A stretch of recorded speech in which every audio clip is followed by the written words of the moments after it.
Welcome to my small channel, my dear listeners. Jason is here, and I'm ready to present you one more story. He noticed some signs that his wife might be cheating on him with her boss one. During company dinners, the AP always smirks at him. So it's gonna be interesting. What really hurt the most was watching her get ready for her dark night. After she put on the sexy lingerie and stockings, I watched her lay in our bed and play with herself, giving herself her fifth O of the night. I then watched as she spent lots of time putting on her makeup and fixing her hair, all the time touching her breasts and kitty. My wife then put on a sexy dress, one I'd never seen. Then came high heels, and the complete outfit she had on was one that had never been worn for me. I felt the betrayal, jealousy, and anger stir up deep inside me. She was doing all this for Mark Diamond, her boss, not me. She was making herself desirable and sexy for another man outside our marriage, while I was working my bum off to give her a wonderful life and family. All this was incomprehensible. Our sex life was amazing. Jessica was always attentive and never held back anything. She always made me feel loved, so there was no reason to distrust her. After 20 years of marriage, I knew her and never thought she could cheat on our marriage. Except for that one night a month ago at a company's dinner when her boss, Mark Diamond, the managing partner at the law firm, gave Jessica more attention than I liked. But it was the smirk I caught when he looked at me after a dance with my wife that clued me in. For some reason, I had a bad feeling that troubled me, and it got much worse when I brought it up to Jessica the next day. The way she stood up for him and tried to make me feel as if I'd overreacted confirmed my suspicion. Too many late meetings and missed lunches suddenly registered as a red flag and something I would immediately look into. The more I considered things, the more I became infuriated. Jessica is Mark's personal assistant. Mark is the managing partner of a prestigious law firm. He's one of those guys that likes to flaunt his success with expensive cars, jewelry, a lavish lifestyle, and his young trophy wife Stella. She was a young 30-year-old, extremely sexy girl that he traded up to after divorcing his wife of 20 years. Mark enjoys making jokes at the expense of others, and I remember at one of our outings, how he made fun of my job. You see, I sell screws and fasteners to the large retail chain stores. It's not a glamorous job, but I earned over $200,000 per year, which afforded a nice life for my family. I gave Jessica everything she wanted and was able to pay for our daughter, Sarah's, college education.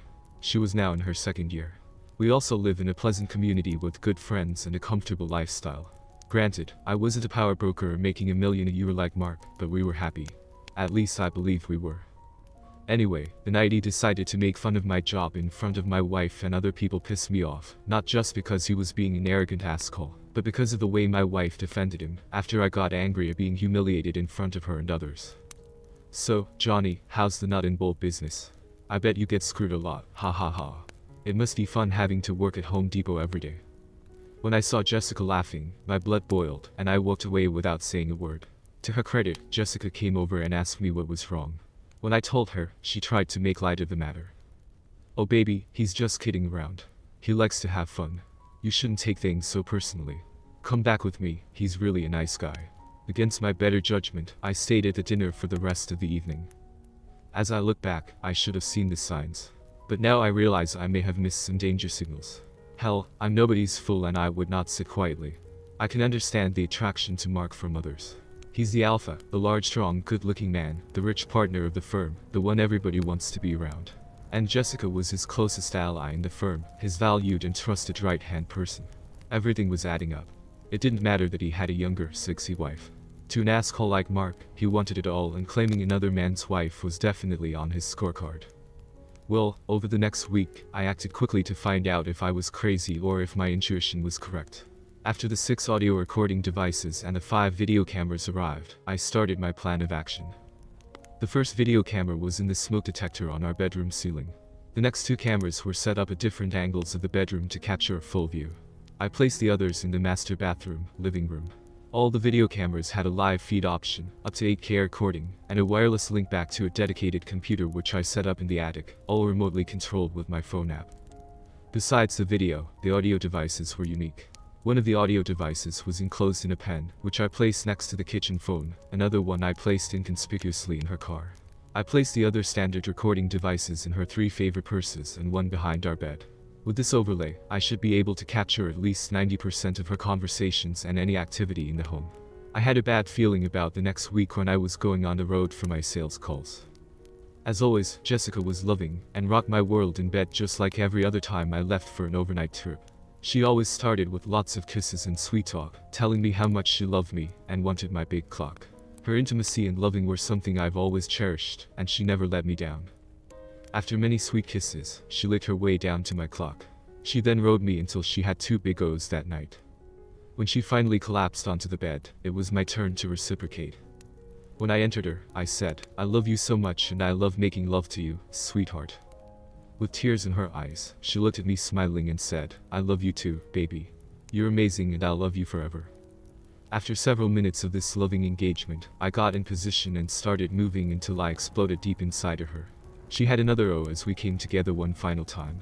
It was an amazing night, and I felt so close and in love with this woman that I knew there was no way she could be unfaithful, and almost abandoned my surveillance plan. Fortunately, I didn't change my plans and left things as they were, and went on my trip, which would be for 2 nights this week. I wanted to give her plenty of time in case there was something going on. We kissed goodbye, and I was on the road by 6 p.m. for my 3-hour drive to the hotel. The drive allowed me to replay the last 6 months as I tried to find anything different. But other than the 2 scenes with her boss, that smirk and his attempt at humiliating me, there was nothing different, and a smile came to my face as I realized I was being foolish and paranoid. When I finally arrived at the hotel, I checked into my room and fired up my laptop as I relaxed in the king-size bed. It took a few minutes, and I checked my emails for any work messages, and then clicked on the link to the server in my attic to review the last 3 hours. I knew there would be nothing to see, but I needed to test the remote access system. I played the video at 3x speed until I saw my wife in the bedroom, and I then put it back to normal speed to enjoy looking at my beautiful, sexy wife who was making a phone call. What I didn't expect was a phone conversation an hour after I left, with Mark. The video camera picked up the audio as I watched her lie on the bed, rubbing her kitty as she spoke with her boss. I could only hear her side of the conversation as I watched and listened to the video recording. Her side of the conversation with Mark. "Hi sweetheart, he's gone and I'm all alone." "Yes, 2 nights this time. When can you come over?" "Would your wife ask where you're going?" "Oh my god, that's great. Can you spend the night with me? I really want to wake up next to you." "Oh yes, absolutely. I'm all yours, baby, and yes, my kitty and bum belong to you." "What time will you be here then?" "Okay, see you soon. I love you, baby." I sat there in shock. We just made the most passionate love. She came at least 4 times and told me she loved me. Now, an hour later, she invites him over to spend the night. Who was this woman? How can she love me so much and betray me moments later? Was he coming over tonight? This is where we started, the first paragraph. For the next hour, I watched my loving wife get ready for her lover. Watching her shower, put on her sexy lingerie, heels, makeup, after fixing her hair for 30 minutes, was an incredibly painful and necrotic sight. I always knew she was a sexy being, and when she dressed like this, she was a vixen. The problem was that she never dressed like that for me. Anger and jealousy raged through my blood as I realized she was doing all this for Mark, and not her faithful husband. I still found all this too hard to believe. Was Mark really coming over tonight, or is all this just a misunderstanding? That last question was answered a few minutes later when the doorbell rang, and I watched Mark enter my house and give Jessica a hard kiss right in front of the video camera, in real time. I had a close-up of them kissing, which made me throw up for the first time that night. "Wow baby, you look amazing in that dress. I can't wait to rip it off that sexy body and make love to you all night," he said as he gave Jessica the once-over with a big smile. The exchange between them pissed me off, but that anger turned to incredible hurt when I watched her take his hand and lead him up to our bedroom. The pain grew as I watched her undress him as he stood there with that stupid smile on his face. He was a big man, with a hard body, 6-pack abs, and an impressive clock at least 2 inches larger than my own. I watched with jealousy, rage, and anger, but somehow impressed by this asshole at the same time. Jessica was a witch in heat. She dropped to her knees and took him into her mouth, and brought him to a climax, and then swallowed as I watched in amazement. To this day, she had never let me come in her mouth and would never swallow. She said the thought of that was disgusting and it would never happen. But for this asshole, she did both in less than 10 minutes alone with him. My head was about to explode, and I was now dizzy with rage and hate for this predator. After my second round of throwing up into a stebiscuit, I watched him listen to them duck for the next hour. Obviously, I knew my marriage was over, and I shouldn't have let it bother me, but their post-coital conversation was the most painful part of the night. Asshole started the conversation as they lay together in each other's arms. "So the little clock is gone for a few nights. Good, you'll be mine for the next 2 days. I'm so happy you can spend the night, baby. You know I've been wanting to wake up next to you for so long. I love being with you, Mark. Yes, I'll love taking you again and again all night long, while hubby is working his bum off. What an idiot. Be nice, Mark. I love him and he's a good man. Then why do you let me duck you? Mark, you're the sexiest man I know, and I love the way you duck me. But we're both married and we should just enjoy the time we can be together. To be honest, I love how your clock feels inside me. That makes sense. I love your tight kitty too, but what I really love is the way you make me feel loved and appreciated. You give me more love and affection than my wife, or any other woman I've been with. To me, it's more than your kitty. I just love how you make me feel, Jessica. That part really hurt, because that love he was talking about was only supposed to be for me, but now I realize she shared her love with another man. I continue to listen and watch them cuddle, kiss, and talk. Does Clucky satisfy you like I do, Jessica? He's a wonderful lover, but no, he's not like you. You do things to me I can't explain. You know you promised me your bum tonight, and I intend to collect. You said you hadn't given that to Cluck Boy or anyone else, right? Nobody has taken my bum, Mark. But I'm nervous, and scared it will hurt. I'll be gentle, but I want to own your bum and have something your loser husband will never have. Mark, I already let you come in my mouth, and I swallow for you. I'll never do that for him or anyone else. Isn't that enough? I sat there sad, hurt, with a deep feeling of loss. I shut the computer and couldn't listen to any more of this betrayal in my house and bed. After several hours of not sleeping and dealing with my anger, I knew there was a great deal of pain and revenge in my future. When I came back home, all was normal. Total love and respect as if nothing had happened. Jessica welcomed me with a big hug and lots of kisses. She acted like normal and as if nothing had happened while I was gone. Instead of the love I always felt for her, I now felt a repulsion and flinched at her kiss. I put on a great acting job and acted as normal as I possibly could. I got all the recordings and video together, made copies to the cloud as backup, and created an encrypted file on my PC. For the next 2 weeks, I made sure that every second of Jessica's time with me was accounted for. I kept her busy and gave them no opportunity for a quickie or a late-night duck. She even asked me when my next trip was planned. They were obviously eager for me to leave, and I listened to their conversation on her drive to work one morning. When's your husband going out of town again? I need your kitty. Not sure, but I'll find out. It should be soon, baby. With that knowledge, I planned a one-night trip in order to make sure he came over while I was gone. The plan was taking shape. That same night while watching a movie on TV, my cheating wife asked, "Honey, when's your next trip?" I tried to hold my anger back and replied, "Sweetheart, are you trying to get rid of me? Do you have a secret lover that comes over when I'm gone?" I said, laughing with a joking voice. She didn't miss a beat and showed no signs of guilt. "Don't be silly. I love having you at home. I'm hoping you won't have to leave and was wondering if your traveling has slowed down." "No, sorry, sweetheart. The job still requires me to travel. Yes, next Tuesday I have an overnight set up and I'll be back sometime on Wednesday." She said in a convincing tone, "I hate when you leave. I wish you didn't have to travel like that. I miss you so much when you're gone." Then she came over, hugged me, gave me a big kiss, and made me feel more love than I can explain. When I realized she was giving this same love to another man, I wanted to scream and throw her to the floor. But I kept my facade and continued as normal, knowing that the next week would bring my plan into action. Tuesday, I packed for my trip, and Jessica and I had our final lovemaking session. After tonight, there would be no us any longer. She gave me a wonderful kiss before I left that night, and I wondered if she noticed the sadness in my eyes as I looked at her that last time. I saw her facial expression change and wasn't sure what she was thinking. Showtime. Instead of driving out of town, I drove back to my office and parked my car. I then went back to my desk to work late, which wasn't unusual, and the few people that were there never questioned my arrival. At about 7:30, the video camera started up when Mark entered my home and gave my future ex-wife another loving kiss. It was showtime.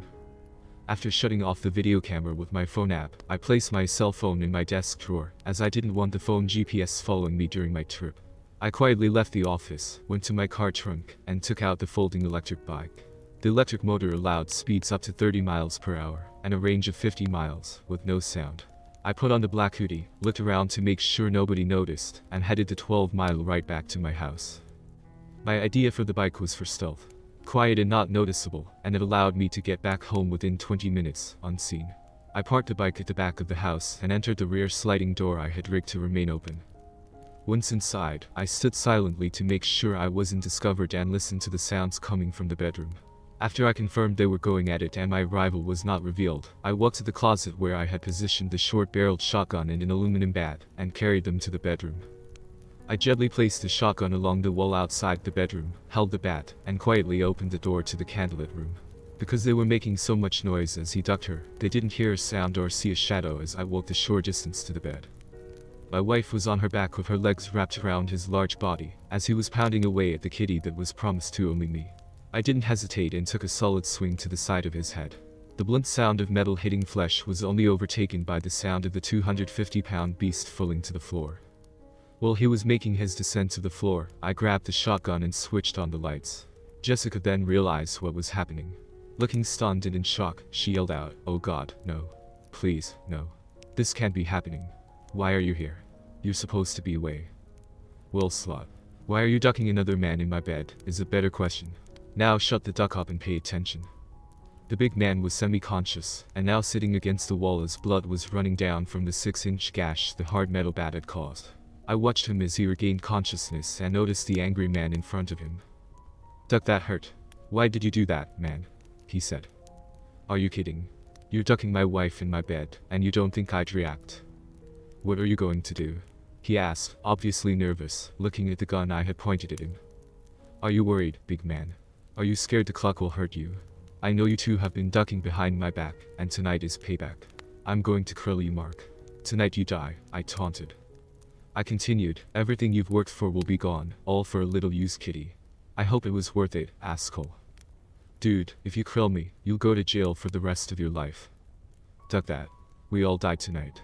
How does that sound, asshole?" I wanted to put the fear of God into both of them, and of course I had no plans to krill anyone, but it felt good to watch them suffer. I was acting all hyped up, scaring both of them. Jessica was now crying, curled up in a ball, trying to cover her body with a bedsheet. "Baby, please don't do anything stupid. I love you, I really do. Put the gun down and let's discuss this." With an evil grin, I turned the gun on her and said, "Shut the duck up, whore.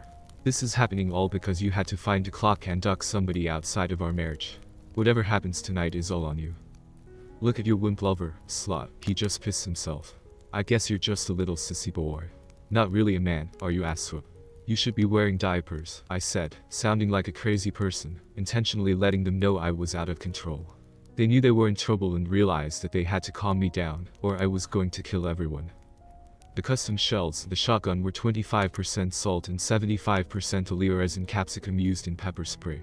I didn't intend to krill anyone, but rather, to give the asshole enough pain and perhaps some genital damage to last a lifetime. I had no intention of going to jail, and would krill no one tonight.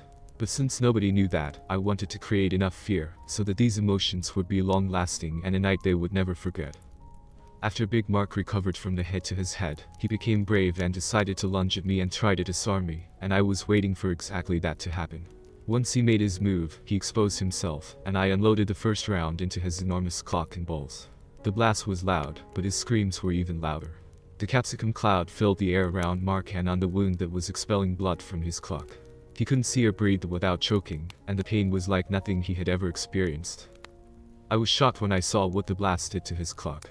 Even with a non-lethal shell at this close range, the blast ripped the flesh from his clock and balls, and filled his surrounding skin with the capsicum pepper. Man, that must hurt. Several minutes later, as he sat there in pain and bleeding, I explained how things would work. I gave the big man a kick to get his attention while looking at my future ex-wife the entire time. "Listen, asshole, and you too, my cheating wife. I'm leaving in a few minutes, and you will take this loser to the emergency room before he bleeds out. You will not call 911, but you will take him in your car to the hospital. You will tell no one how this happened, or that I was involved. In fact, you will tell anyone that asks that I had no clue about your affair. If either of you tell them I was involved or I knew of your adultery, then the video, audio, and photos I've collected will go to Askol's wife and your partners at the firm. In addition, a link to the website I've set up with over 2 hours of your sex scenes will be sent to everyone you know. I don't care what lies you make up for the police, but you will not mention my name, and will insist that I have no knowledge of anything related to this.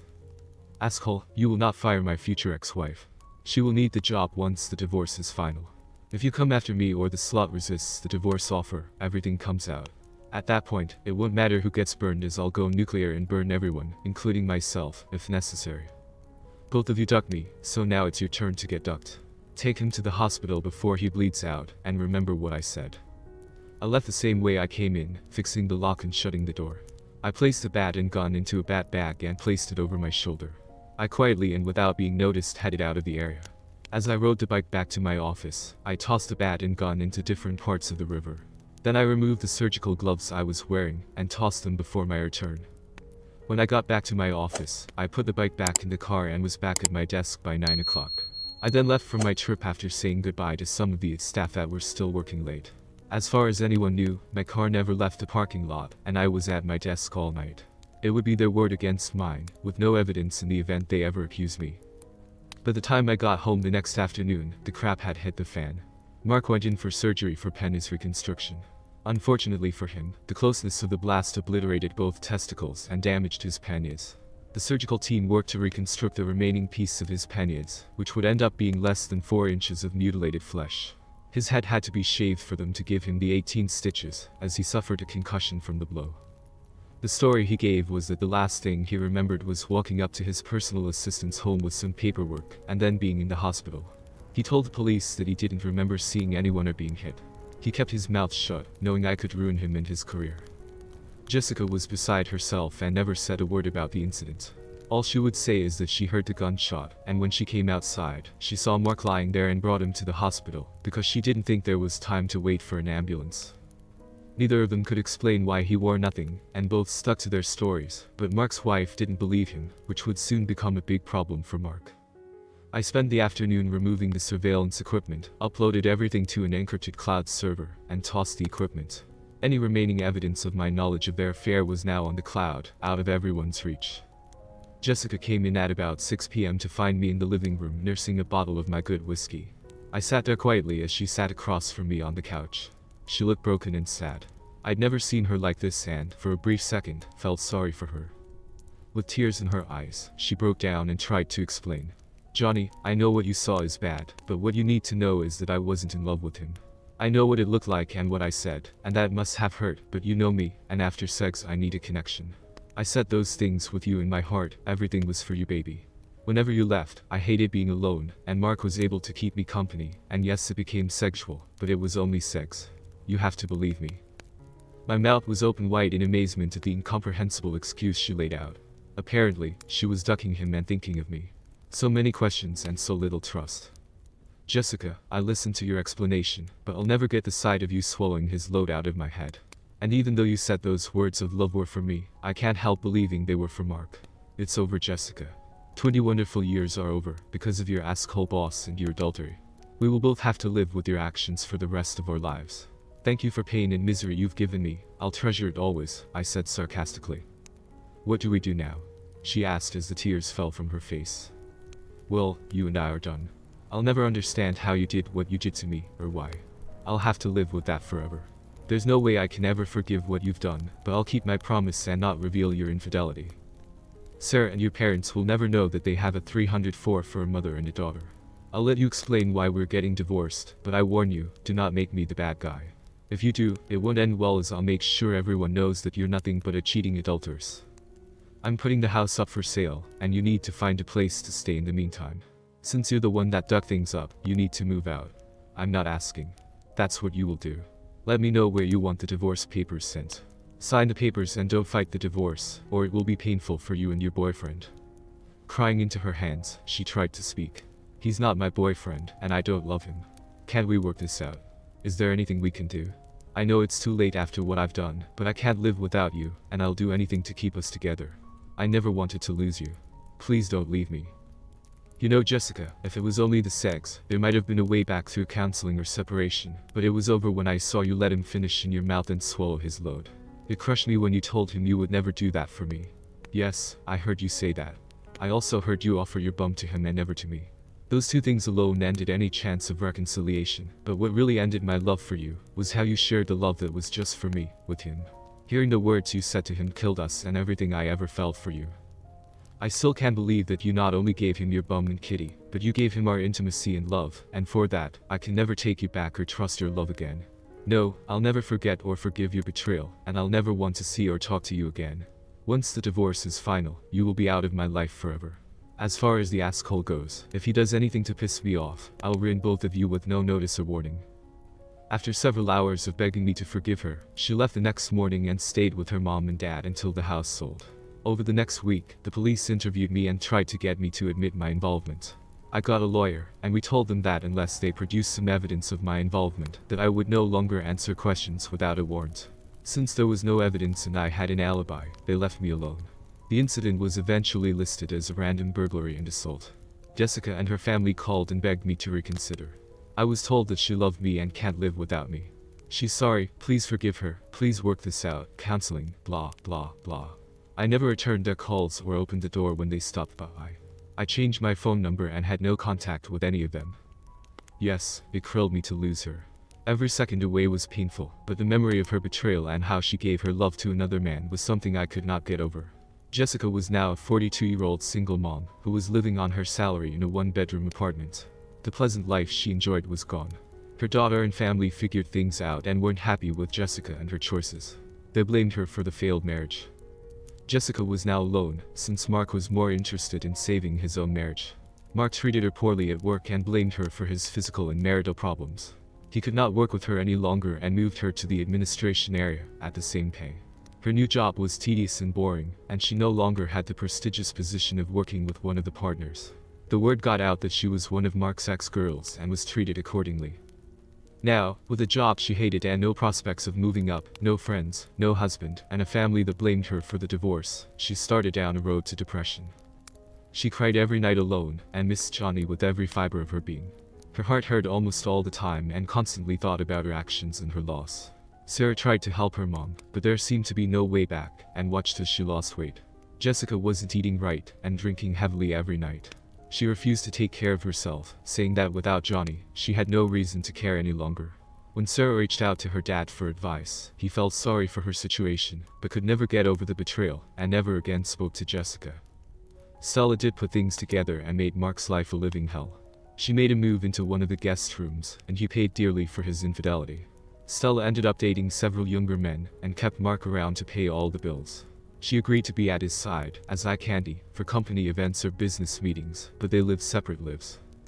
Mark would never duck again, or have a woman to love. For the rest of his life would live with that moment when his entire life changed, all because of his desire to take another man's wife. He was able to keep his pennies, albeit much smaller than before. Unfortunately for him, he lost all sensation from the nerve damage. He also lost both of his balls after the gunshot obliterated them that fateful night. His anger toward me was epic, and he wanted to hurt me in the worst way, but nothing happened for several months. Later that year, I was out with my workmates for drinks when I was jumped and beaten outside the bar, until my buddies came out to help. The attackers left before the police arrived, and I spent 2 days in the hospital with broken ribs and 20 stitches.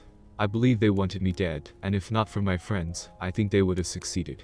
I knew this was revenge for Mark, and I wasn't at all surprised. 6 weeks later, I was feeling much better and made a call to Mark's office. "Mr. Diamond, please," I said to his secretary. "I'm sorry, he's in a meeting.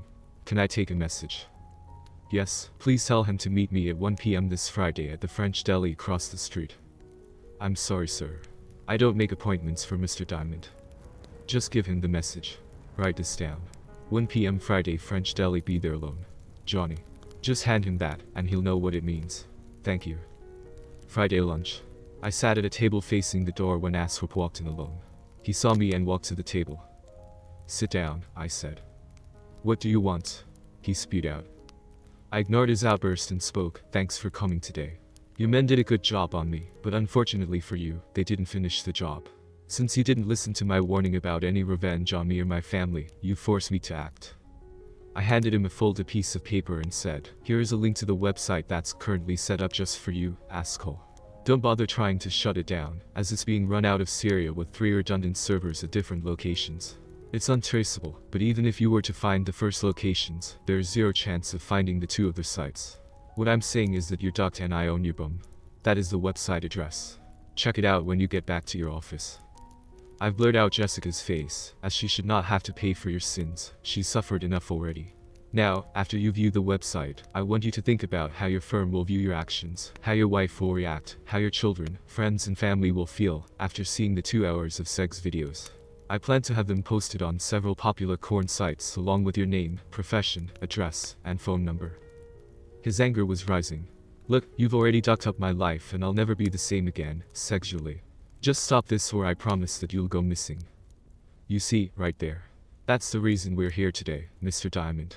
I want to put an end to this. You've taken away the most precious thing in my life, my wife. You've destroyed our 20-year marriage, and I can't allow you to walk free. I'll take the risk of being taken out, as you put it, but I intend to get my revenge for the beating your men gave me.